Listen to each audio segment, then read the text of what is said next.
अपने हाथों को उठाकर अपने घुटनों के भार आकर अपनी बाइबल को उठा लो और कहो, आज जो कुछ मैं सुनने जा रहा हूं ये मेरे लिए है। मैं इस पर अपना मन लगाऊंगा और इसे दिल में बसाऊंगा और ये मेरे मुंह से निकला करेंगे, क्योंकि मैं इनका प्रचार भी करूंगा। ये वचन मेरे शुद्ध रहने का आधार है, मेरा चंगियाई में बने रहने का आधार है। मैं अपना ध्यान इन वचनों के ऊपर लगाता हूं। प्रभु यीशु मसीह के सामर्थी नाम में तारीफ कर दो जितनी ताकत हाथों में।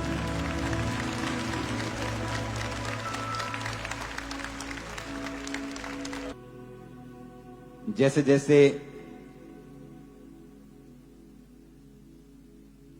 दिन बीत रहे हैं मसीह में, वैसे वैसे जो परमेश्वर की आत्मा है और परमेश्वर की आत्मा की जो रेवलेशंस है मेरी लाइफ में, वो बढ़ रहे हैं। और मैं भी एक्सपीरियंस कर रहा हूं, जैसे जैसे मैं मसीह में जी रहा हूं और आगे बढ़ रहा हूं,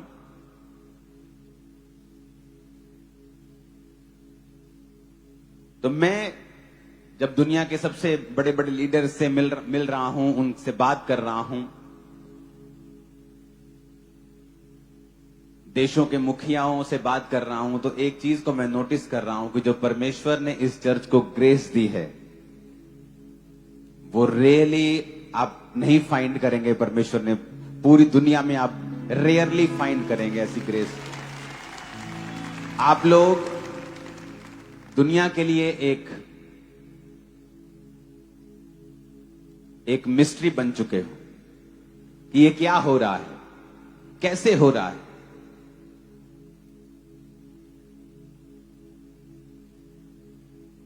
हम पार्लियामेंट के बाहर खड़े थे और पीएनजी के प्राइम मिनिस्टर, ऑस्ट्रेलियन जो हाई होता है एम्बेसडर, हाई ऑफिसर क्या बोलते हैं, हाई कमिश्नर, हाई कमीशन में जो होते हैं,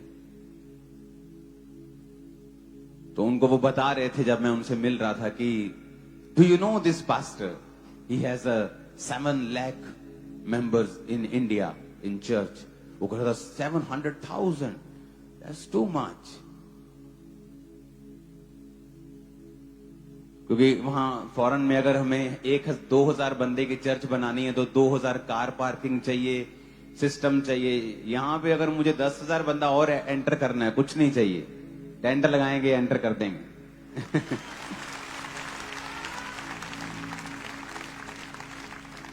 परमेश्वर ने पिछले दिनों में मैंने अपनी टीम को बुलाया और मैंने कहा कि हमें अभी तैयारी करनी है, क्योंकि जो टाइम है वो आ चुका है।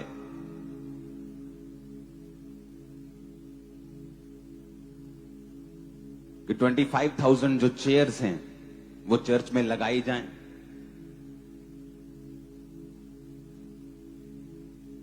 और वो बहुत नजदीक है 25,000 चेयर्स के। हम सिर्फ चेयर्स 25,000, नीचे बैठे वो लोग नहीं गिन रहे, हम सिर्फ चेयर्स की मैं अभी बात कर रहा हूं। और जब मैं इन टीम से बात करके अपने प्रेयर रूम में अपने प्रार्थना के लिए, मैं प्रार्थना में कोई विषय मेरे पास होता नहीं इतना, लोगों के लिए प्रेयर करना, देशों के लिए प्रेयर करना, बीमारों के लिए प्रेयर करना, मेरा पर्सनल विषय सॉर्टेड आउट है मेरी लाइफ। कोई ऐसा पर्सनल विषय नहीं है जिसके लिए मैं चिंतित हूं या मुझे चाहिए। तो मैं प्रेयर कर रहा था तो परमेश्वर ने कहा नहीं, तुम्हें 25,000 की नहीं 50,000 शेयर की तैयारी करनी। तो चर्च ने पीछे एक जगह है 5.5 एकड़ एक और 2.5 एकड़ एक, 8 एकड़ टोटल, जो ओवरफ्लो जहां लगता है हीलिंग हॉल, उसकी मैं बात नहीं कर रहा हूं, उसके पीछे एक और जगह है। तो वहां पे टोटल वो जगह मिला के और इस हॉल को और लंबा इधर और पीछे किया जाएगा। तो आपको प्रेयर करनी है, क्योंकि हर एक चीज अगर हॉल पीछे ओवरफ्लो भी बनाना है तो करोड़ लाखों नहीं, करोड़ों का खर्चा है। लेकिन बहुत जल्दी अनाउंस किया जाएगा 50,000 चेयर्स, और अभी भी लोग 60%, 70% नीचे बैठे होंगे 50,000 चेयर लगने के बावजूद भी। तो ये अपने आप में दुनिया की पहली चर्च होगी जो हर संडे 50,000 चेयर कैपेसिटी के साथ है, और फिर भी लोग जो हैं वो नीचे बैठे हैं ज्यादातर। क्योंकि अगर मैं मान लो चर्च में आया हूं आज, तो मैं भी नीचे बैठना ज्यादा प्रेफर करता हूं, क्योंकि ये इंडियन हमारा ट्रेडिशन है, कल्चर है। तो कभी कभी मुझे चेयर पे बैठना अच्छा लगता है। तो ना तो चेयर वाले कम आत्मिक है, ना नीचे वाले कम आत्मिक है। जस्ट चॉइस है कि आपको कहां कंफर्ट है, जहां आप बैठकर परमेश्वर की ओर ध्यान लगा सकें और वचन पढ़ सकें। लेकिन मैं सिटिंग कैपेसिटी की बात कर रहा हूं। तो परमेश्वर ने मुझसे कहा कि 25,000 चेयर्स और खरीदनी पड़ेंगी, क्योंकि अब तुम्हें 50,000 चेयर्स और जो नीचे लोग बैठेंगे उनकी तैयारी करनी है। मैं ये विश्वास करता हूं कि जो साल्वेशन, जो मुक्ति परमेश्वर जिस आत्मा को आपके बीच में भेज रहा है, आज भी जब मैं आया तो परमेश्वर ने आपको क्या कहा? अपनी फैमिली के लिए प्रार्थना करो, अपने नगर के लिए प्रार्थना करो, मोहल्लों के लिए प्रार्थना करो। आप किसी को ब्लेस करते हैं, आप किसी को खाना खिलाते हैं, अच्छी बात है। कहां से शुरू हुआ यह खाना खिलाना? जीसस क्राइस्ट के समय पे शुरू हुआ यह खाना खिलाना, जब 5 रोटियों को 20,000 लोगों को खिला दिया गया, जिनमें 5,000 पुरुष थे और स्त्रियां बच्चे मिला के 20,000 की गिनती थी। लेकिन परमेश्वर ने उनसे कहा इस नाशवान भोजन के लिए प्रयत्न ना करो। परमेश्वर ने कोई उसको बहुत ज्यादा तवज्जो नहीं दी उस खाने की, उस लंगर को। परमेश्वर ने कहा आत्मा की ओर ध्यान दो। आत्मा तुमसे क्या कहता है? लंगर खाया ठीक है, शरीर को ताकत मिली, परमेश्वर का गुण गाओ और आत्मा की बातों की ओर ध्यान दो।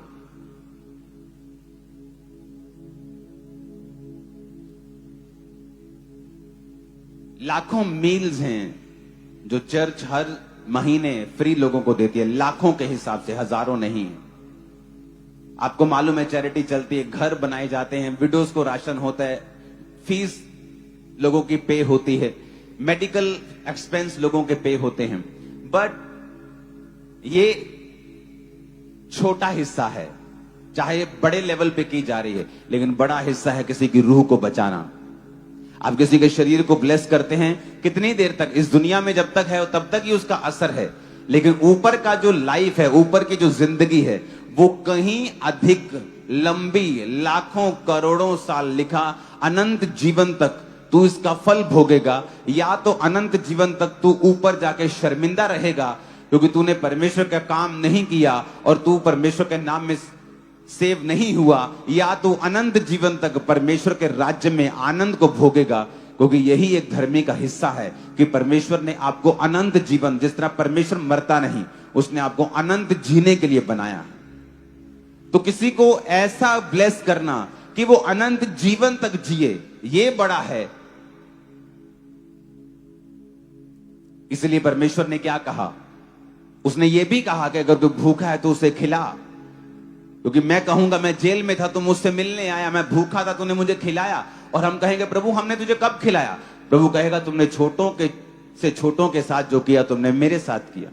जीसस क्राइस्ट ने हमें ये चैरिटी करने के लिए भी इनकरेज किया है, लेकिन उसने सबसे पहले कहा है जाओ और सुसमाचार सुनाओ और सब जातियों के लोगों को चेला बनाओ।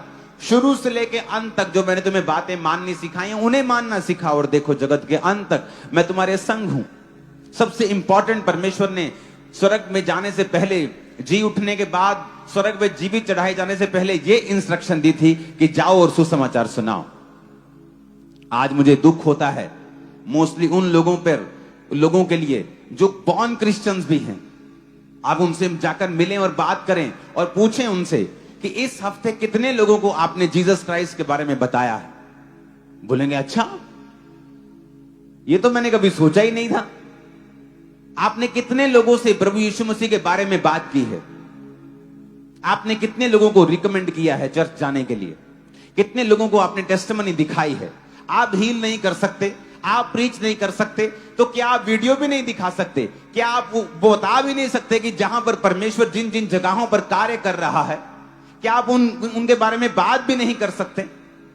इमेजिन करो, जिन रूहों को परमेश्वर ने रचा है, जिनको धरती के ऊपर भेजा है, आपको जिम्मेवारी दी है उन्हें बचाने की, मुझे जिम्मेवारी दी है आपको बताने की कि उन्हें बचाओ, और मैं भी आपके साथ बचा रहा हूं। इमेजिन करो, ऊपर जाकर जब परमेश्वर के सामने हम खड़े होंगे तो हम तो सोचेंगे मैं तो बिजी रहा अपने काम में, अपने काम धंधों में, अपनी पढ़ाई में, फिर अपने बिजनेस में, अपने परिवार में, लेकिन जो असली काम था वो तो मैंने किया ही नहीं धरती के ऊपर। इसीलिए मोस्टली लोग आज कंटेंट नहीं है, सेटिस्फाइड नहीं है अपनी लाइफ से, वो खाली हैं अपनी लाइफ से।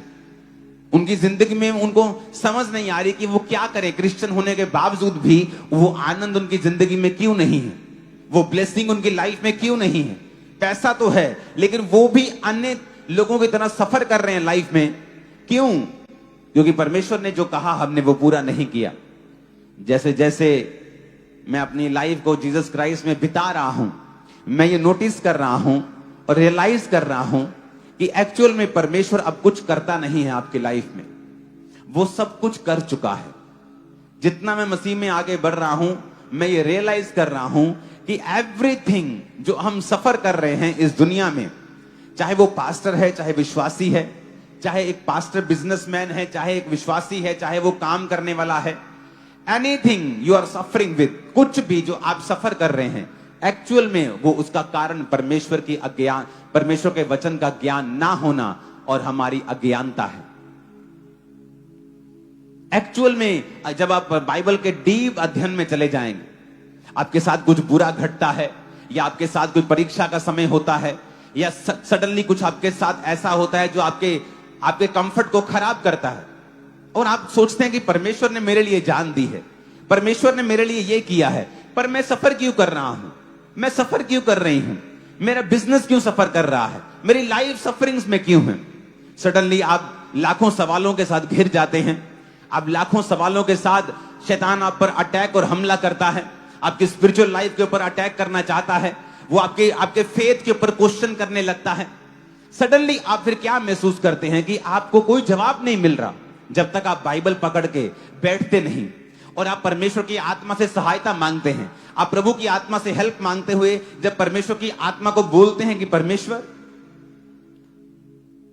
तू उठ जा, लड़की उधर जा, लड़की सिर्फ उठ जा उधर,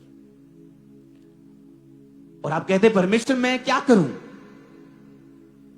आपको रियलाइज होता है, आप बाइबल पढ़ते हैं और आप क्या देखते हैं कि जो मैं मांग रहा हूं, जो मैं खुदा से कह रहा हूं, वो एक्चुअल में कर दिया गया है। अब लेकिन मेरी लाइफ में वो कैसे आए, मेरी जिंदगी में वो क्यों नहीं आ रहा है जो मैं चाहता हूं।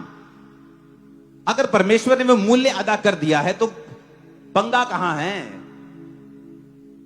कुंडी किथे पंजाबी जी लिखे, काम फसिया किथे। जे परमेश्वर ने कर दिता, जे मैनू चाहिए ते है क्यों नहीं है मेरे को। परमेश्वर ने तो अपना लहू बहा दिया, उसने तो धरती पे उसको आना पड़ा, सफरिंग्स को सहना पड़ा, लेकिन मैं खाली क्यों हूं। जब आपकी लाइफ में परीक्षाएं होती हैं तब आप इन क्वेश्चंस के साथ दो चीजें कर सकते हैं, या आप प्रभु से दूर हो जाते हैं क्योंकि ये आपकी सेंस से परे है, आपकी क्वेश्चनिंग, आपके जो क्वेश्चन आपके दिमाग में है, सवाल, वो आप उनका जवाब नहीं दे पा रहे हैं कि मसीह में आने के बावजूद भी मैं सफर क्यों कर रहा हूं। या दूसरा काम, आप परमेश्वर की हजूरी में चले जाते हैं, आप प्रभु से मांगते हैं, आप आंसू बहाते हैं, आप प्रभु को कहते हैं आपकी मदद करे, आप पवित्र आत्मा से मदद को मांगते हैं क्योंकि वो आपका मददगार है, वो आपका हेल्पर है। और आप बाइबल में से भी अपने क्वेश्चंस को, अपने सवालों को ढूंढते हैं। आप रोजे रखते हैं कि परमेश्वर की आवाज आपको और क्लियर हो, क्योंकि जैसे ही आप रोजे रखते हैं परमेश्वर की आवाज जो मध्यम होती है थोड़ी तेज आने लगती है, जो गाइडेंस आपको थोड़ा सा लगता है कि शायद ये परमेश्वर की ओर से है, रोजों में आपको क्लियर होने लगता है कि हां ये परमेश्वर की ओर से है। बाइबल कहती है परमेश्वर छुपने का आदी है, उसे मजा आता है छुप के। बाइबल कहती है जब प्रभु यीशु मसीह नाव पर चल के जा रहे थे, पानी पे चल के जा रहे थे, नाव पर से के करीब पर से, अपने चेलों की नाव पर से, तो चेलों ने देख लिया। यीशु मसीह उन्हें जगाना नहीं, उन्हें दिखाना नहीं चाहते थे अपना आप, लेकिन वो चल के जा रहे थे तो कुछ ऐसा अजीब सा घट रहा था कि कोई चल रहा है, उन्होंने कहा भूत होगा, पक्का ये आत्मा है। यहां पर स्टोरी भी है कि आत्मा यहां पानी में मंडराती है और हम मर जाएंगे सारे। वो डरने लगे, तो परमेश्वर ने अपने आप को जाहिर किया कि नहीं नहीं डरो मत, मैं हूं, भूत नहीं है कोई भी।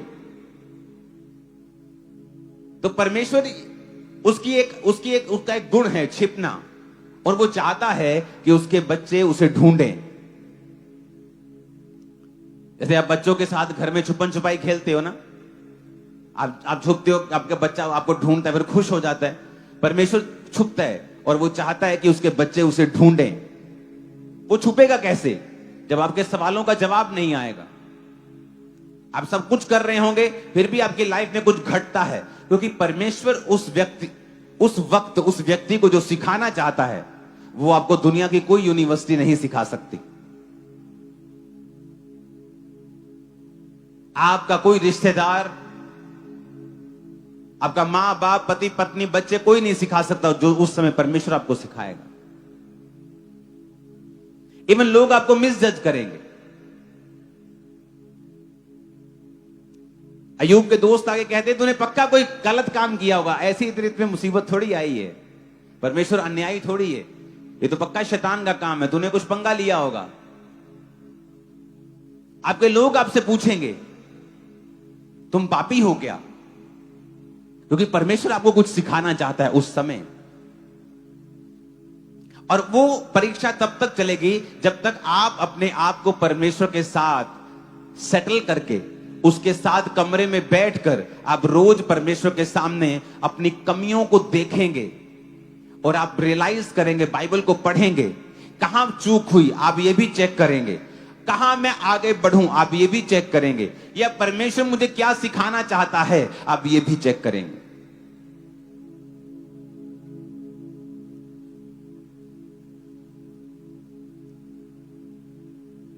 आज का जो सब्जेक्ट आप पढ़ेंगे और सुनेंगे, ये बहुत इंपॉर्टेंट है आप लोगों के लिए। मोस्टली लोग इसको इग्नोर कर रहे हैं और उन्हें ये नहीं पता है कि ये चीज उनकी सफरिंग्स का कारण है, और उन्हें नहीं पता है ये बात। वेरी शॉकिंग, वेरी शॉकिंग, आपको बड़ा आश्चर्य होगा।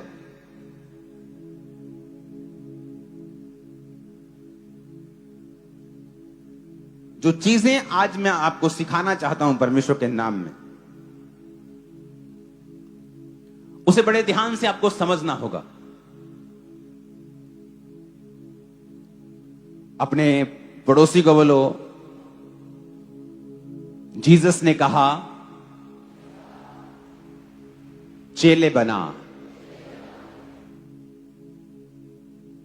इसका रबड़ भी ऑन करना।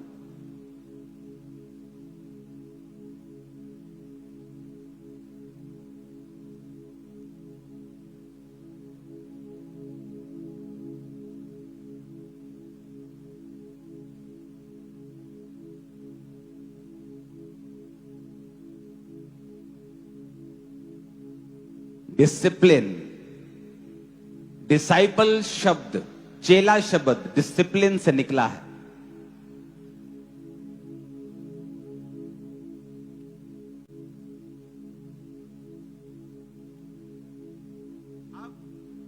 अब आपको ये मैं एक चीज सिखाता हूं, अनुशासन हिंदी में।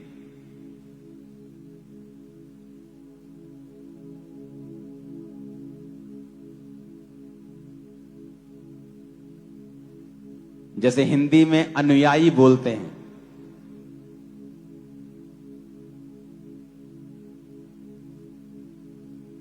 अनुशासन से अनुयायी निकलता है, जिस तरह डिसिप्लिन से डिसाइपल निकलता है।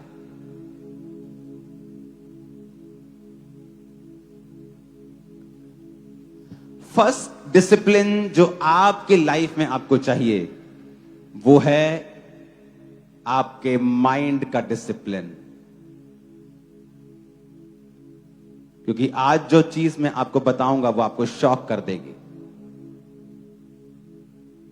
माइंड का डिसिप्लिन, हो सकता है आपने कभी फिजिकली व्यभिचार ना किया हो, पर आप व्यभिचार के फुल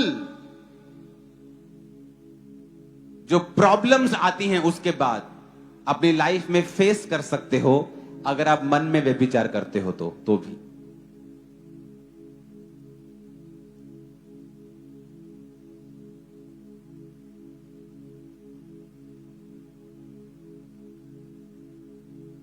जैसे जैसे मैं मसीह में आगे बढ़ रहा हूं और जो रेवलेशंस, ये वो प्रीचिंग्स हैं जो परमेश्वर ने मुझे नाम लेकर बोला है कि डिसिप्लिन के बारे में सिखा। बहुत कम ऐसी प्रीचिंग होती है मेरी फुल लाइफ में जब परमेश्वर की आत्मा ने मुझे नाम लेके बोला हो कि इसके बारे में सिखाना है लोगों को। आज सारी प्रीचिंग परमेश्वर की ओर से है, वो बात अलग है। माइंड का डिसिप्लिन, सोचों का डिसिप्लिन, अपनी सोचों को कंट्रोल में रखना।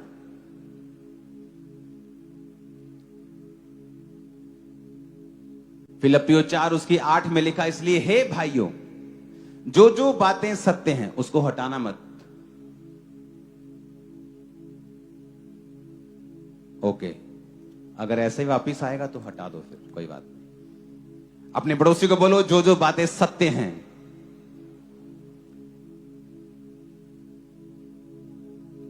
जो जो बातें आदरणीय हैं, जो जो बातें उचित हैं, जो जो बातें पवित्र हैं, जो जो बातें सुहावनी हैं, जो जो बातें मन भावनी हैं, सद्गुण और जो प्रशंसा की बातें हैं, उन पर ध्यान लगाया करो। आप बैठे हुए हैं और सडनली आपका मन जो है वो किसी के लिए बुरा सोचने लगता है। आप मन में सोचते हैं ये आदमी बहुत गंदा है, जिस दिन मेरे सामने आया मैं चमाट लगाऊंगा एक। एक्चुअल में शैतान आपको धोखा दे रहा है और वो आपके मन को दूषित कर रहा है और आपके मेंटल डिसिप्लिन को वो खराब कर रहा है। बाइबल बहुत क्लियर बताती है कि जो मन में डिसिप्लिन आपके नहीं है, ये वजह से बहुत से लोग बीमार हैं, बहुत से लोग सफर कर रहे हैं, बहुत से लोगों का पीस, शांति उनकी जिंदगी से उड़ चुका है। फिजिकली जब आप उनको मिलेंगे, nothing is wrong, everything is wrong in their mind. उनकी बुद्धि में सब गलत है। आप मिलेंगे कई बार पास्टर से, उनकी लाइफ में कोई गुनाह नहीं है, कोई पाप नहीं है, लेकिन अपने मन में वो कड़वे हैं, कड़वे हैं, कड़वाहट सोचते हैं बहुत दूसरे पास्टर्स के लिए, जो उनको धोखा देंगे, वो मेंबर्स के लिए वो कड़वे हो चुके हैं, बीमार हैं, इसी वजह से मुश्किल में है, ट्रबल में है, संघर्ष करते हैं, बता नहीं सकते, सफर कर रहे हैं। क्यों? दिमाग डिसिप्लिन, दिमाग का डिसिप्लिन, माइंड का डिसिप्लिन वेरी इंपॉर्टेंट। रोमियो 12 उसकी 2 में लिखा है, इस संसार के सदृश्य ना बनो, परंतु तुम्हारे मन के नए हो जाने से तुम्हारा चाल चलन भी बदलता जाए, जिससे तुम परमेश्वर की भली भावती और सिद्ध इच्छा अनुभव से मालूम करते रहो। कहता तुम्हारा मन जो है वो क्या होता जाए?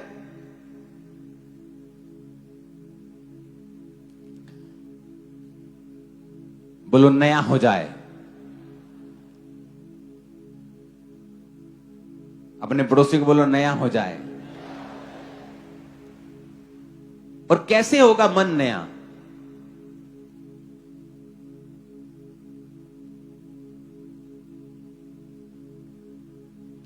कहता तुम्हारा मन जब नया हो जाएगा ना, तुम्हारा चाल चलन बदल जाएगा। फिर कहता परमेश्वर की भली भावती और सिद्ध इच्छा तुम अनुभव से मालूम करोगे। दिमाग में पवित्रता ही एक माइटी वेपन है शैतान के खिलाफ। शरीर का व्यभिचार आपको ज्यादा दुख देता है, ज्यादा कॉन्सिक्वेंसेस हैं माइंड के मुकाबले, पर माइंड के व्यभिचार के भी अपने ही दुख हैं, अपनी ही बीमारियां हैं और अपने ही प्रॉब्लम्स हैं।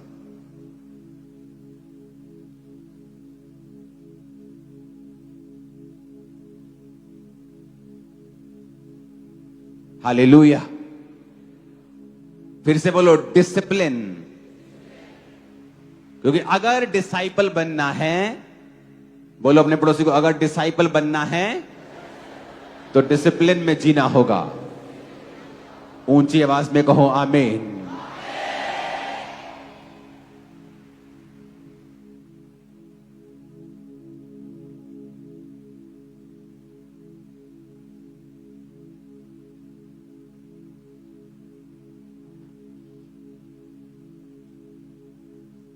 डिसिप्लिन करना अपने आप को। पौलुस ने बाइबल में बताया, कहता अगर तुम मुक्केबाज हो और तुम हवा में मुक्के मारो तो तुम्हारे मुक्के मारने का कोई भी फायदा नहीं होगा।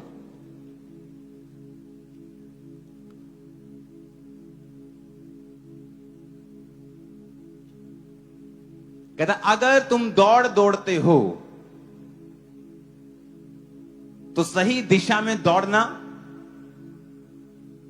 एंड्योरेंस के साथ दौड़ना और एंड तक दौड़ना यह जरूरी है।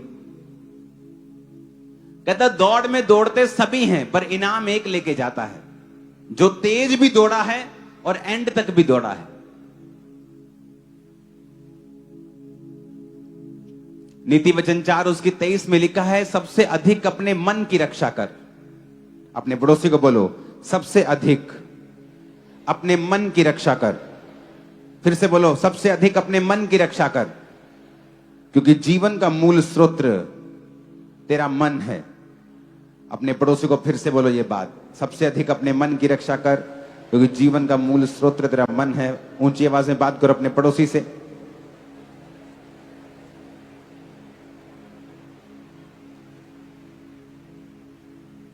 हालेलुया। सबसे अधिक किसकी रक्षा करनी है? क्योंकि जो आपके मन में है वही बाहर आता है। वचन में लिखा है, जो तेरे मन में भरा है वही तेरे मुंह के ऊपर आता है। तो ये इंपॉर्टेंट है कि आपके मन में आप क्या भरते हैं और उसको कैसे आप रिप्लेस करते हैं। गंदी चीजों को हटाकर आप परमेश्वर के वचन को अपने मन में किस तरह से भरते हैं। एक एथलीट जानता है कि अपने आप को डिसिप्लिन में मैं नहीं रखूंगा तो वो मेडल मैं नहीं पा सकता हूं जिसकी मैं आशा रखता हूं। एक क्रिश्चियन लाइफ में जो मैंने कमी देखी है वो है डिसिप्लिन की। डिसिप्लिन, अपने आप को डिसिप्लिन करना, कि आप अगर बैठे हैं और आपको पता है कि आपको मोबाइल एडिक्शन हो गई है तो अपने आप को डिसिप्लिन करना और उस मोबाइल को अपने जीवन से त्यागना। मैंने देखा है क्रिश्चियनिटी में परमेश्वर ने आपको सब कुछ दे दिया है, अब विद डिसिप्लिन आपको वो सारी चीजें रिसीव करनी है अपनी लाइफ में। और पहला डिसिप्लिन है दिमाग का। जब आप दिमाग में डिसिप्लिन हैं, आप दिमाग में आपने अपने दिमाग को काबू में कर लिया है, आपने अपनी सोचों को काबू में कर लिया है। कुलस्सियां 3 उसकी 2 आयत में लिखा है, पृथ्वी की नहीं परंतु स्वर्गीय वस्तुओं के ऊपर ध्यान लगाओ। दूसरा कुरिन्थियों 10 उसकी 5 आयत में लिखा है, इसलिए हम कल्पनाओं का, ऊंची बात का जो परमेश्वर की पहचान के विरोध में उठती है खंडन करते हैं, हर एक भावना को कैद करके मसीह का आज्ञाकारी बना देते हैं। यहां भी पौलुस मेंटल डिसिप्लिन की बात कर रहा है, जो उसके दिमाग में उठती हैं। वो उस मेंटल डिसिप्लिन की बात कर रहा है जो उसके माइंड में आती हैं। लोग बोलते हैं जब मैं प्रार्थना में बैठता हूं ना तो मेरे को गंदे गंदे विचार आने लगते हैं। कोई शैतान की ताकत आपको उन गंदे विचारों को लंबा सोचने में काबिल नहीं है। वो जस्ट आपको एक विचार दे सकता है, उसके बाद उस विचार को आगे कहां तक लेके जाना है ये आपके ऊपर निर्भर करता है। शैतान के पास ताकत नहीं है आपके मन के अंदर क्या चल रहा है उसको बूझने की। आपके दिल में क्या चल रहा है शैतान नहीं जानता है। शैतान आपके एक्शंस देखकर, कि जब वो आपके दिल में कोई बात डालता है उसके बाद आपने क्या एक्शन किया, वो उन एक्शन से समझता है कि आपने उसकी बात को कितना सीरियसली लिया है। जब आप अपने दिमाग में डिसिप्लिन हैं, आपकी लाइफ में आप क्या नोटिस करेंगे कि जिस शांति की आप आशा कर रहे थे, जो परफेक्ट पीस जिसको आप पैसे में ढूंढ रहे थे, पैसा पाने के बाद भी नहीं मिला, मैरिज सोच रहे थे मैरिज हो जाएगी शायद शांति आ जाएगी, बच्चे हो जाएंगे, बेबी नहीं है मेरे 15 साल से शायद शांति आ जाएगी, लेकिन आप क्या नोटिस करेंगे कि ये सारी चीजें टेम्परेरी हैं। लेकिन रियल शांति तब आपकी लाइफ में एंटर करती है जब आप दिमाग में अपने आप को परमेश्वर के वचन के मुताबिक डिसिप्लिन कर लेते हैं। माइंड में डिसिप्लिन करना, अपने दिमाग में अपनी सोचों को काबू में रखना। जैसे ही शैतान गंदी सोच के साथ आपके दिमाग में आए, उसी वक्त उसे रिजेक्ट करना और उस सोच को लंबा ना लेके जाना और उसे लंबा ना सोचना और उसे वहीं पर रिजेक्ट कर देना। इसलिए पौलुस कहता है कि हम जो परमेश्वर की पहचान में हर एक ऊंची बात का कि विरोध में जो उठती है खंडन करते हैं, हर एक भावना को कैद कर लेते हैं, हर एक फीलिंग को कैद कर लेते हैं। अपनी फीलिंग्स को कैद करना, किसी को माफ ना कर पाना, आप मेंटल डिसिप्लिन में नहीं हैं। टीवी देखो तो देखते रहना, आप डिसिप्लिन में नहीं हैं। और जैसे ही आप नोटिस करेंगे आप डिसिप्लिन में अपनी लाइफ को बिताना शुरू कर चुके हैं, आपकी अनॉइंटिंग का लेवल बढ़ जाएगा, आपके फाइनेंस का लेवल बढ़ जाएगा, स्ट्रगल का लेवल बहुत कम हो जाएगा, सडनली चीजें फ्लो में आनी शुरू हो जाएंगी। आप बोलेंगे तो काम होगा, आप अपनी बॉडी पे हाथ रखे कहेंगे ये हील हो जाए, सारी बीमारी निकल जाए, वो जाती रहेगी। कितने मेरी बात को समझ रहे हैं? क्योंकि वो डिसिप्लिन आप जब समझ जाएंगे, वो आपकी हेल्प करेगा, वो आपको आत्मा में ग्रो होने में हेल्प करेगा।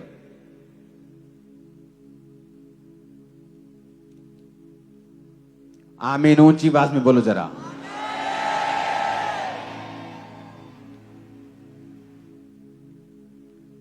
सबसे बड़ा डिसिप्लिन जो है मन का है। और मैं चाहता हूं कि मैं आपको एक चीज पे कंसंट्रेट करने के लिए आज मजबूर करूं, क्योंकि उसके बाद आपको डिसिप्लिन रखना है।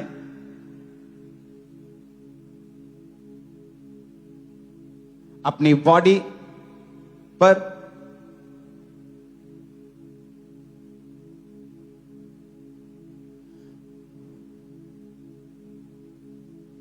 अपने फाइनेंस के ऊपर, और ऐसी चीजों के बारे में हम बात करते रहेंगे। लेकिन द मोस्ट इंपॉर्टेंट डिसिप्लिन जो आपकी लाइफ में होना चाहिए वो यहां का है, दिमाग का डिसिप्लिन। कोई शैतान की शक्ति व्यभिचार का अटैक आप पर नहीं कर सकती। आप हैं जो उस सोच को सोचते हैं और उसे आगे लेके जाते हैं। और वहां पर परमेश्वर आपको देखता है कि आप वेल मैच्योर इनफ नहीं है कि आपको एक सर्टेन लेवल पर लेके जाया जाए। एथलीट्स बहुत से होते हैं, कोई मोहल्ले लेवल पे खत्म कर जाता है, कोई डिस्ट्रिक्ट लेवल पे खत्म कर जाता है, कोई स्कूल लेवल पे खत्म कर जाता है, कोई स्टेट लेवल पे खत्म कर जाता है, कोई इंडिया लेवल पे खत्म, नेशनल लेवल पे खत्म कर जाता है, कोई इंटरनेशनल लेवल तक लेके जाता है। सारे एथलीट हैं, सारे भागते हैं, सारे वही काम करते हैं, पर लेवल सबका अलग अलग है। बात यह है कि किसी ने अच्छी डिसिप्लिन के साथ लाइफ जी है और वो इंटरनेशनल लेवल तक चला गया, और कोई इतना डिसिप्लिन में नहीं रह सकता है। वो उसका शरीर अच्छा था, टांगे लंबी थी, भाग सकता था, उसने स्कूल लेवल तक भागा, स्टेट डिस्ट्रिक्ट लेवल तक भागा, वो उसकी फिजिक ने, उसकी डीएनए ने हेल्प की। लेकिन उसके आगे उसको डिसिप्लिन चाहिए। आपका डीएनए आपको लास्ट तक लेके नहीं जा सकता है। आपके माइंड में आपको सबसे बड़ा डिसिप्लिन चाहिए, जो परमेश्वर देख रहा है कि आप उसे कब पाएंगे। मन की सोच, उसे काबू कर लेना। और वचन के साथ उसे रिन्यू करना।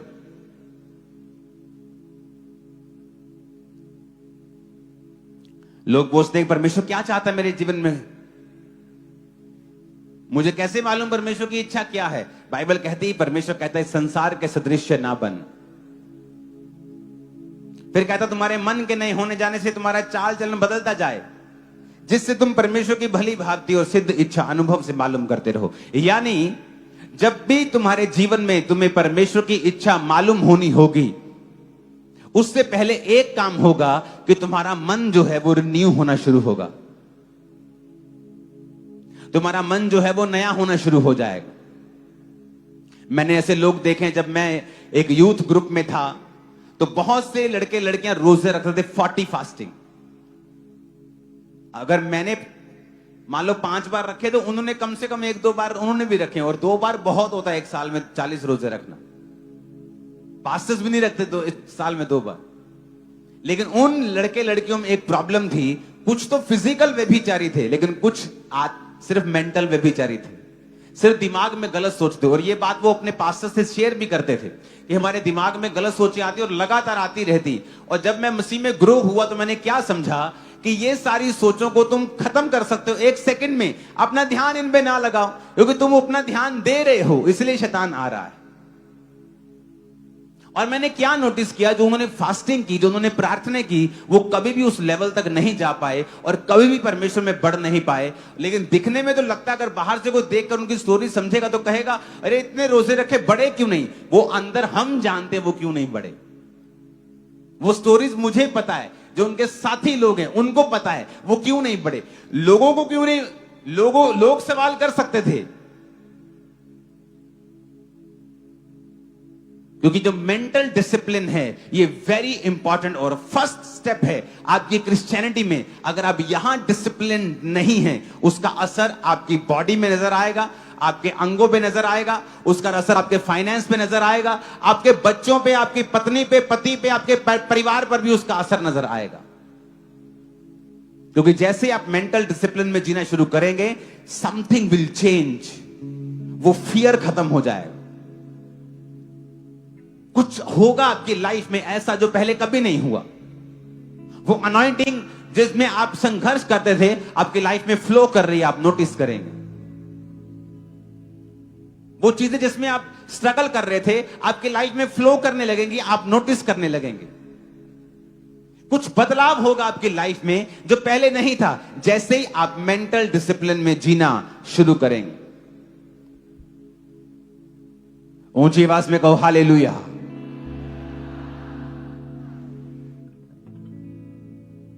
क्योंकि जरूरी नहीं है, यीशु मसीह ने कहा कि तुम व्यभिचार करो तो व्यभिचारी। यीशु मसीह ने कहा अगर तू किसी स्त्री पर दृष्टि करे, कुदृष्टि करे, तो तूने पाप कर लिया। वो परमेश्वर मेंटल डिसिप्लिन की बात कर रहे थे, वो कुछ मेंटली आपको समझाना चाहते थे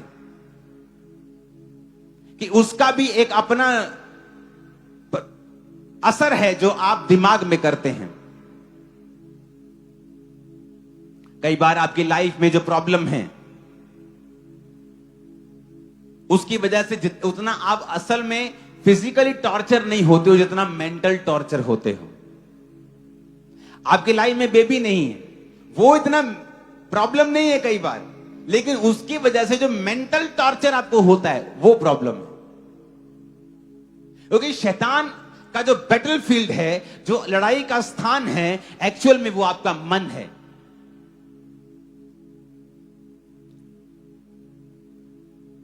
वो मोहल्ले के जो बच्चे लड़ पड़े बोलते ना, आज ही उठे टाइम पाला, उठे आज ही उठे, लड़ाई का स्थान, एक लड़ाई का स्थान कर लेते हैं, वहां मिलेंगे हम। तो शैतान जो लड़ाई का स्थान है उसका, वो आपका दिमाग है। शैतान का जो बैटलफील्ड है वो आपका दिमाग है। इसलिए जीसस ने कहा सबसे अधिक इसी की रक्षा कर, क्योंकि जीने का मूल स्रोत तेरा दिमाग, तेरा मन ही है। क्योंकि वही शैतान तेरे साथ फाइट करेगा। और वहां तुझे समझना है कि वो चीजें असली हैं जो तेरे दिमाग में चल रही हैं। सबसे अधिक कहता उस अपने मन की रक्षा कर, क्योंकि जीने का जो मूल स्रोत है वो तेरा मन ही है। हालेलुया। आप फिर क्या नोटिस करेंगे जब आप अपने अपने अपने अपने विचारों को काबू में कर लिया है?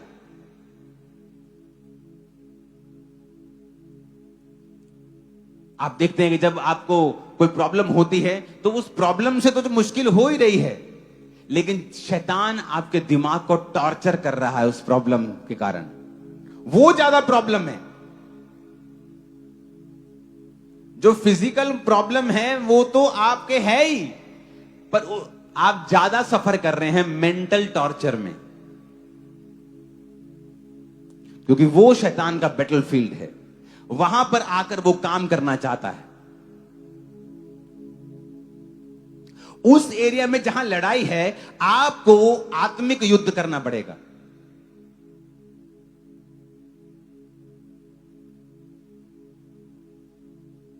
तो पुराने वो पिक्चर्स मूवीज में होता था ना कि सेना बैठी और 4-5 लड़कियां भेजी डिस्ट्रैक्ट करने के लिए, और वो सेना उधर बिजी होगी और जिसने आगे जाना था वो चला गया। तो शैतान को पता है कि ये माइंड जो बैटलफील्ड है, इस पर मैंने किस तरह से काम करना है कि ये जो कर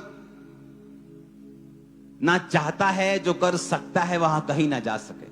अपने हाथों को उठा के कहो, परमेश्वर मैं वो कर सकूं जो तू चाहता है।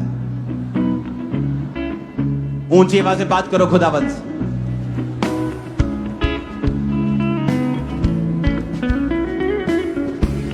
फिर से कहो, जो मैं करना चाहता हूं मैं कर पाऊं।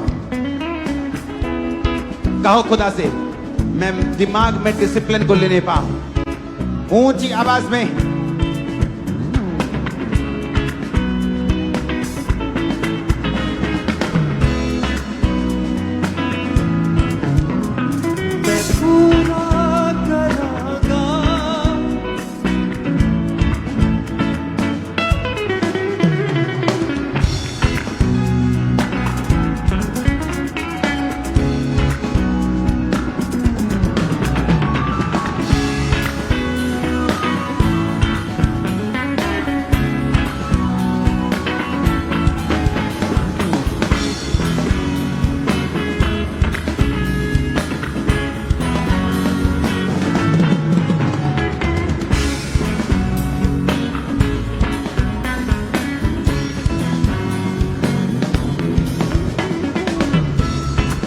प्रभु यीशु मसीह के सामर्थ्य नाम में हम मांगते हैं, आमीन। हो जाए आशीष हमारी।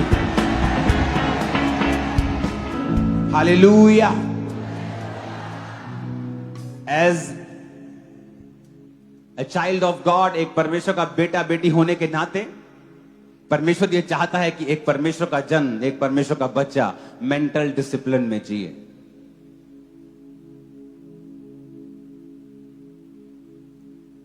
अपनी सोचों को काबू में रखना।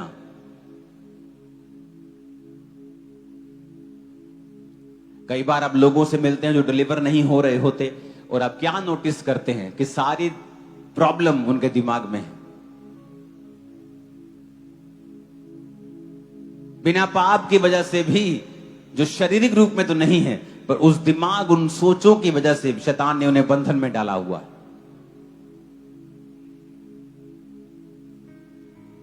क्राइस्ट की ये इच्छा है, जीसस की ये इच्छा है कि आप माइंड में डिसिप्लिन में जिए। किसी के लिए अपने दिमाग में कड़वी इच्छा पैदा करना, उसे मारने की, उसे पीटने की, उसका नुकसान करने की, वो आपके बैटलफील्ड में, आपके दिमाग में जहां शैतान की लड़ाई का स्थान है, आप उसे एक्सेस दे रहे हैं, आप उसे हथियार दे रहे हैं, आप उसे मौका दे रहे हैं कि वो आपकी लाइफ में आए, एंटर करे और काम करे। जिस तरह आपके दिमाग में आपको डिसिप्लिन रखना है, क्राइस्ट चाहते हैं आपकी बॉडी में डिसिप्लिन होना।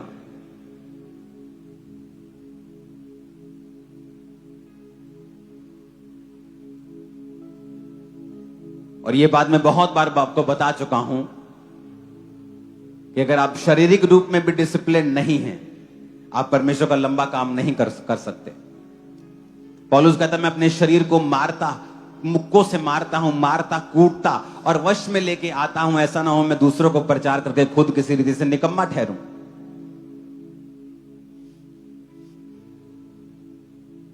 आपको पता है ये चीज आपके शरीर के लिए खराब है, फिर भी आप उसे खाते हैं टेस्ट के लिए।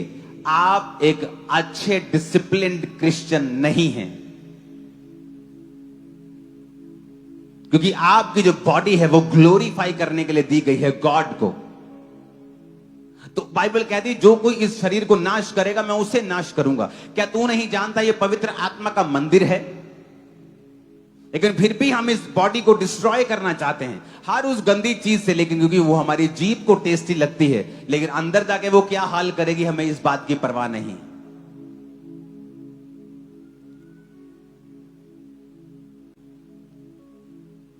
ऐसे मैंने पास्टर्स देखे जिनके ऊपर हीलिंग का वरदान था, हाथ रखते लोग चंगे होते थे। शुगर हो गई लेकिन ध्यान नहीं दिया, मीठे के बाद मीठा, मीठे के बाद मीठा।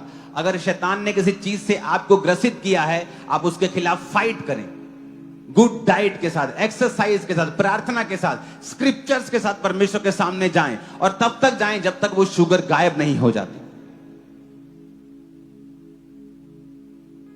व्हील चेयर पे वो पास्टर आ गया और लोगों पे प्रार्थना करता, तब भी लोग हील होते थे। मीठा नहीं छोड़ा, एक टांग कटी, दो टांग कटी, एंड में मर गए। और मैंने ऐसे बहुत से लोग देखे जिनकी लाइफ में दिक्कतें आई, पास्टर्स की लाइफ में, उन्होंने अपनी लाइफ को चेंज किया, रूटीन को चेंज किया, परमेश्वर ने सारा कुछ ठीक कर दिया। क्योंकि बॉडी के अंदर डिसिप्लिन, अगर आप क्रिश्चियन हैं और नहीं हैं, तो शैतान को एक मौका है आपकी लाइफ में कुछ ना कुछ काम करने का। इसलिए जो लोग नशा करते हैं वो अपनी बॉडी को डिसऑनर करते हैं, वो अपनी बॉडी का नाश कर रहे होते हैं। तंबाकू लगाने से आपका मुंह नाश होता है, शराब पीने से आपका लीवर नाश होता है। अब नई स्टडी ये आई है कि थोड़ी सी मात्रा भी शराब की आपके लीवर के लिए और बॉडी के लिए, आपके सेल्स के लिए बिल्कुल भी अच्छी नहीं। जो लोग बोलते हैं एक पैग पीने से कुछ नहीं होता, शरीर अच्छा होता है, अब नई स्टडी ये कहती है कि अल्कोहल चाहे थोड़ी मात्रा में हो, आपकी बॉडी के लिए बिल्कुल सही नहीं है। बाइबल कहती है हाय उन पे जो देर रात तक आंखें लाल रखते हैं, मादक पदार्थ ढूंढते हैं, जो मदिरा को तेज बनाने में बड़े ही एक्सपर्ट हैं। शराब उसको तो जो नाश होने पे है, क्योंकि अगर हम अपनी बॉडी में डिसिप्लिन्ड हैं तो हम परमेश्वर के लिए परफेक्ट हथियार हैं जिसे परमेश्वर इस्तेमाल कर सकेगा।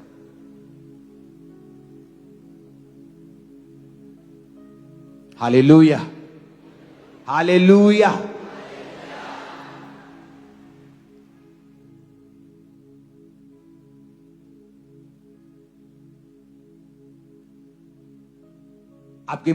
आपका खाना, आपकी लाइफ डिसिप्लिन में होना चाहिए अगर आप परमेश्वर का बड़ा काम होता हुआ देखना चाहते हो। बिग वर्क होगा, बड़ा, आप इमेजिन से बाहर हो। मेंटल डिसिप्लिन, बॉडी का डिसिप्लिन और फाइनेंशियल डिसिप्लिन।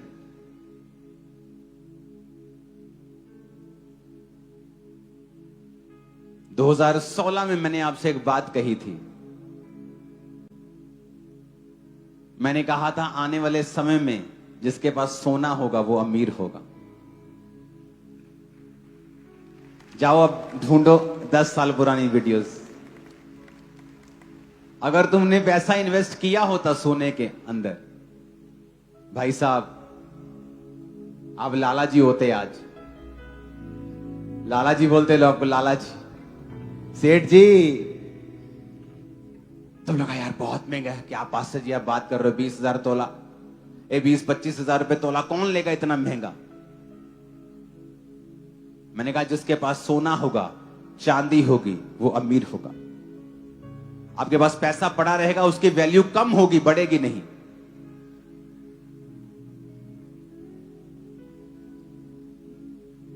आपको बताया था मैंने, फाइनेंशियल डिसिप्लिन। आज फैमिली सफर कर रही है फाइनेंशियली, क्यों? फाइनेंशियल डिसिप्लिन नहीं है। गरीब से गरीब, मेरे पास टेस्टिमनी है, लोगों ने टाइट बोया है, आज परमेश्वर ने उन्हें ब्लेस किया है, बड़ी बड़ी जगहों के ऊपर जॉब करते हैं।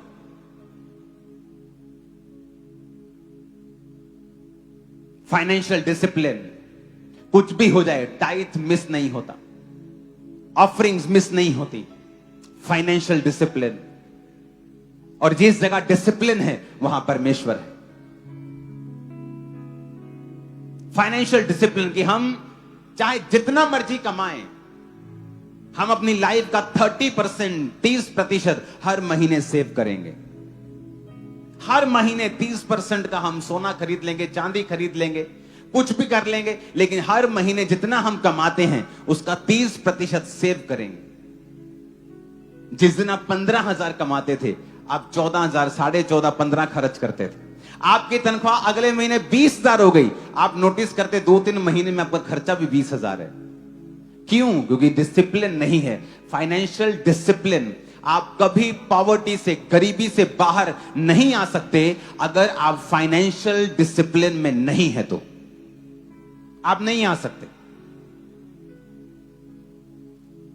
हर सेवकाई में लोग हैं लेकिन फाइनेंशियल डिसिप्लिन नहीं है वहां पे। पास्टर के पास उसे लगता है कि वो उस पैसे का मालिक है। फाइनेंशियल डिसिप्लिन नहीं है चर्चिस के अंदर। जब ये चर्च शुरू हुई थी, मैंने कहा था ये पैसा परमेश्वर के कामों में जाएगा। तुम 100 बोगे, मैं 100 खर्चूंगा परमेश्वर के लिए। Financial discipline. आज इस चर्च ने ग्रो किया है, सबसे अधिक ग्रो किया है। क्यों? फाइनेंशियल डिसिप्लिन था इस चर्च के अंदर। आप आज ऑफरिंग दोगे, ऑफरिंग काउंट होगी। 20 लोगों की लोग काउंट करके उसे नोट करेंगे क्या क्या है, सब नोट करके लास्ट में साइन किए जाएंगे। कल बैंक की गाड़ी आएगी, पैसा उठा के ले जाएगी। फाइनेंशियल डिसिप्लिन आपको नजर आएगा चर्च में, और परमेश्वर ने हमारे फाइनेंस के ऊपर दया की है।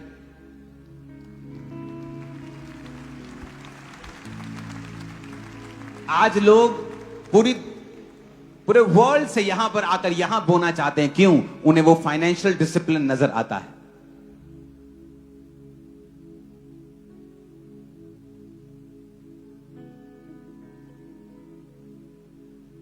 मैं सिंगापुर यानी किस जगह एक एयरपोर्ट के ऊपर था और मेरे साथ मेरा सन था और उसने कहा आप नारियल पानी पी लो। मैं कहा ये मैं 4 बजे पीता हूं शाम को।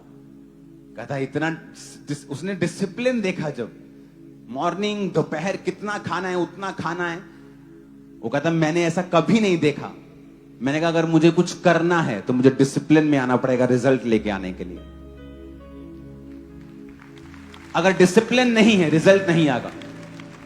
फाइनेंशियल डिसिप्लिन लोगों की लाइफ में नहीं है। मैं आपको कब से बोल रहा हूं, जाओ अपने घर में जाओ और देखो 2014, 15, 16 में जब मैंने बोलना ये शुरू किया था मैसेज, आपकी तनख्वाह कितनी थी देखो महीने की। अगर आपने 30% सेव करके उसका सोना लिया होता, आज आपके पास लाखों रुपया होता। लाखों लाखों। आप फाइनेंशियली स्टेबल होते, ब्लेस्ड होते आप।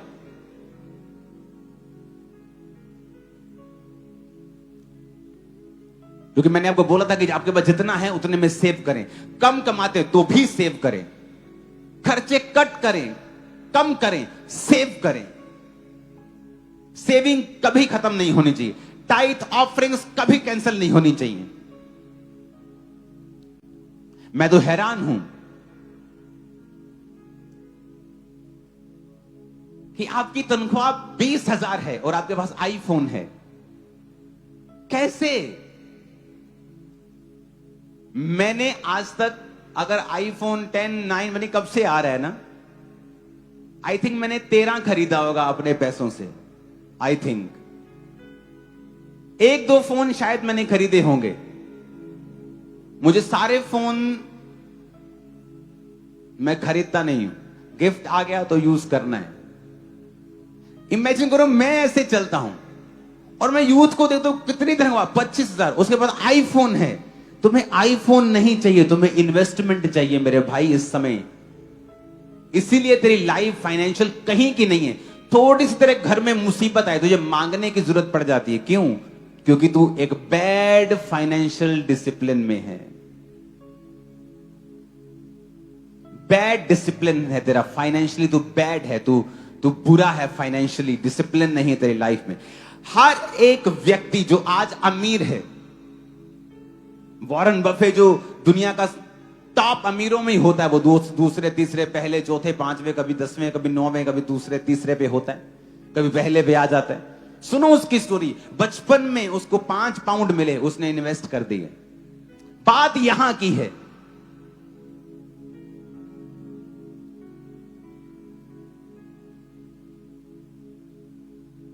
हालेलुया। आपके पास सिर्फ 2500 भी सेविंग होती 2016 में, आप 1 ग्राम सोना खरीद सकते थे। आज वो 14,000 का होता। और आपने कितने 25 जब आप इकट्ठे कर रहे होते, आप नोटिस करते कि आपके पास इतना पैसा हो चुका है कि आप घर खरीद सकते हैं, कोई बिजनेस स्टार्ट कर सकते हैं जो आपकी लाइफ को पूरी तरह से चेंज कर देगा, जनरेशंस को। लेकिन हमने नहीं किया।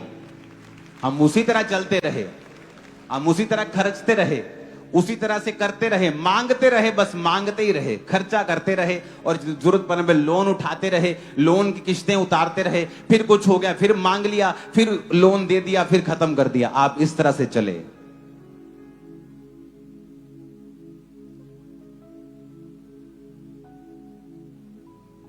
परमेश्वर ने आपको बुद्धि दी है, आपको ताकत दी है। आपके घर में अगर 2 बकरियां रखने की जगह तो बकरियां रख लो 2। आपके छिलड़ों से ही, आपके छिलकों से ही, आपके मूली पालक के छिलकों से वो पल जाएंगी, लेकिन जब बिकेंगी तो 50,000 की बिकेंगी, 40,000 की बिकेंगी, 30,000 की बिकेंगी। लेकिन आपको वो काम लगता है, आप स्मेल नहीं चाहते। आप गरीबी की स्मेल तो चाहते हो, लेकिन बकरी की स्मेल नहीं चाहते। गरीबी की स्मेल बकरी की स्मेल से ज्यादा बुरी है। गाय के गोबर से ज्यादा गरीबी की स्मेल बुरी है। गाय का गोबर तो फिर भी काम में आ जाएगा, लेप लगा लोगे, उसके उपले बना के जला दोगे। गरीबी की स्मेल का कुछ नहीं हो सकता है। जिन लोगों ने गाय पालनी शुरू की, भैंसे पालनी शुरू की, जिनसे लोगों को स्मेल आती थी, जब उनकी फार्म में 500 भैंसें होगी, फिर लोग सलाम ठोकते थे उनको, ऐसे पैरी बाबूजी, पैरी बहने।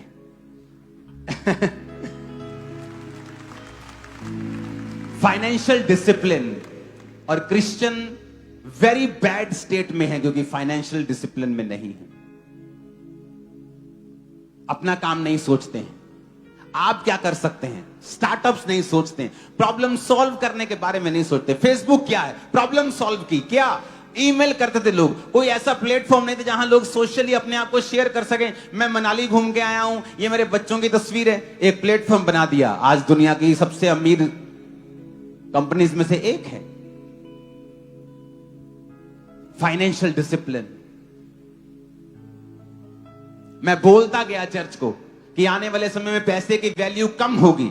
वो कम होती होती होती आधी हो चुकी है वैल्यू, पैसों की आधी, हाफ। और सोने की वैल्यू 6 गुना बढ़ गई। और मैंने आपको कितनी बार बोला, 1 बार बोला हो, 2 बार बोला तो बात भी है, मैंने आपको 100 बार बोला होगा। और फ्यूचर उन्हीं का है, आज भी कह रहा हूं, जिनके पास सोना है, चांदी है, घर है, जमीन है, पशु हैं, फसलें हैं, उन्हीं का फ्यूचर है। आप देख लेना, फ्यूचर में ऐसा ही होगा। मैं अभी भी कह रहा हूं, अभी तो शुरुआत है।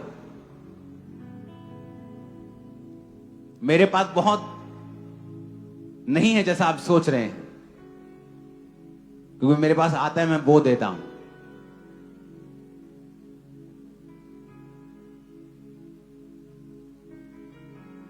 जब लोगों ने मेरे घर में वो चेक किया कितना सोना है, तो जितना मैंने उनको लिख के दिया था उससे आधा था।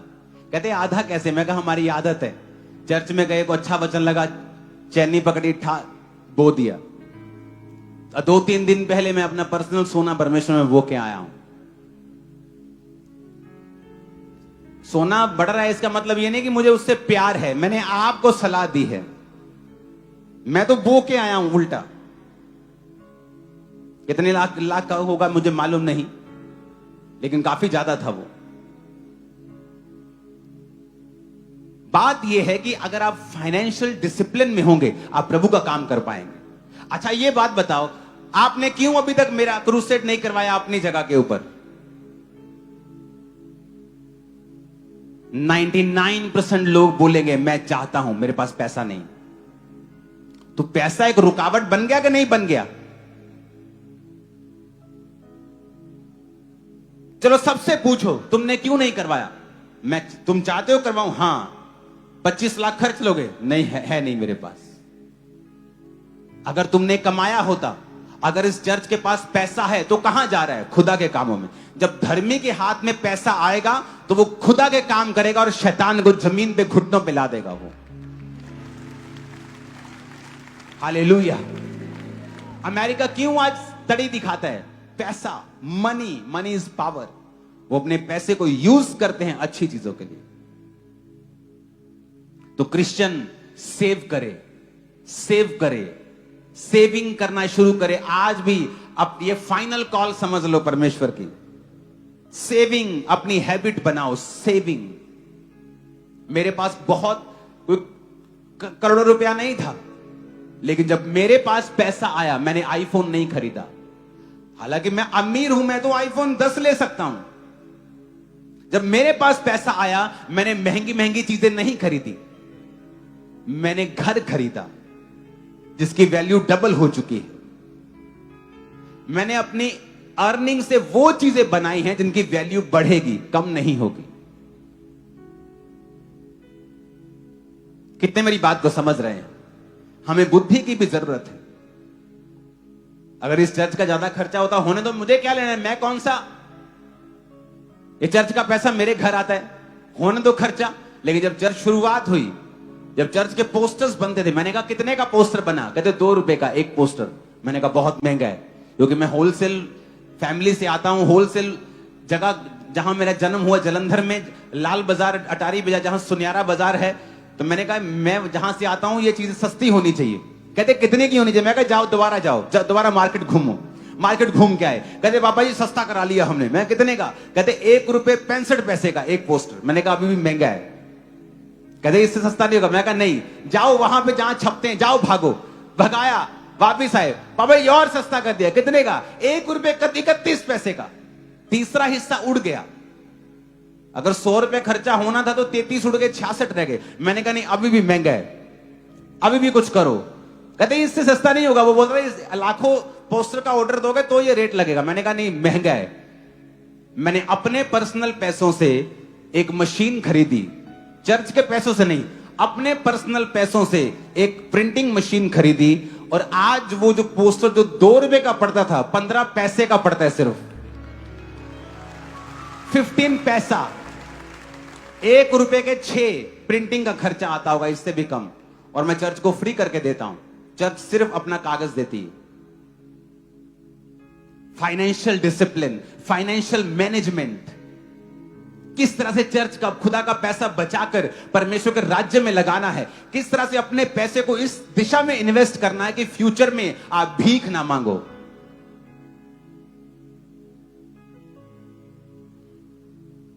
ये एक स्पिरिट होती है कर्जे की, देना 200 रुपया, देना 10 रुपए, देना 1000 देता हूं। अच्छा लगता है अगर 1 साल 2 साल ऐसा हो रहा है। अगर ये लगातार चलता जा रहा है तो तोड़ो से ये श्राप है आपकी लाइफ के ऊपर, क्योंकि जीसस ने कहा मेरी कौम कर्जा देगी लेगी नहीं। इट्स गुड अगर 2-4 के बाद आप उस परीक्षा से बाहर आ गए, अगर नहीं तो ये कर्ज है, इसे ब्रेक करो अपनी लाइफ से। अपनी मेंटल लेवल पे डिसिप्लिन लेके आओ, अपनी बॉडी में डिसिप्लिन लेके आओ, क्योंकि इसी शरीर को खुदाबंद ने इस्तेमाल करना है। अगर इसे श्राप देते हो, अगर तंबाकू देते हो, ओवर फूड खाते हो, ओवर मीठा खाते हो, तो आप इसको नाश कर रहे हो। फाइनेंशियल डिसिप्लिन में नहीं हो तो फ्यूचर में एम्बैरेसमेंट तो होगी, फिर शर्मिंदगी आएगी और खुदा भी इसे रोक नहीं पाएगा, क्योंकि उसने पहले से आपको सब कुछ बता दिया है। अपने हाथों को उठाएंगे सब जन घुटनों के बाहर आकर। Thank you Jesus. लेहोरा बा सिमरोंदा नंग्रोसो थालियारा बंदना मशुखान देना। लॉर्ड, शरीर का डिसिप्लिन, आत्मा का डिसिप्लिन, मेरे मन का डिसिप्लिन, मेरे फाइनेंस का डिसिप्लिन मुझे दे। आज मैं अपनी गलतियों की माफी मांगता हूं और इस मैसेज को स्वीकार करके इसे लाइफ चेंजिंग बनाता हूं।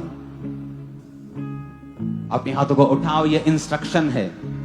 इस मैसेज को घर जाकर दोबारा YouTube से सुनना है, दोबारा सुनना है एक बार सब लोगों ने।